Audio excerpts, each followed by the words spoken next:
ভোর রাত্রে যখন সাহরি খাইতে উঠবেন, সাহরি খাওয়ার পর ফজরের আজানের আগে আপনি 10 মিনিট 5 মিনিট একটু আল্লাহর কাছে কেবলামুখী হয়ে হাত তুলে রুমের লাইটটা বন্ধ করে একটু আল্লাহর সাথে কথা বলবেন। মানুষের সাথে বহুত কথা বলছেন, আল্লাহর সাথে একটু কথা বলে দেখেন।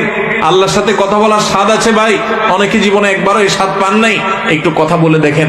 ভোর রাতে সাহরি খেতে উঠলে 10টা মিনিট একটু হাত তুলে কথা বলেন। কিভাবে কথা বলবেন?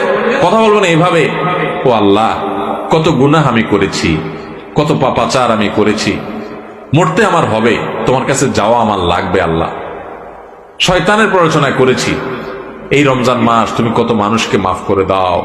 নবী করিম সাল্লাল্লাহু আলাইহি ওয়াসাল্লাম বলেছেন, ওয়ালিল্লাহি উতাকাউ মিনান নার ওয়া যালিকা ফি কুল্লি লাইলা।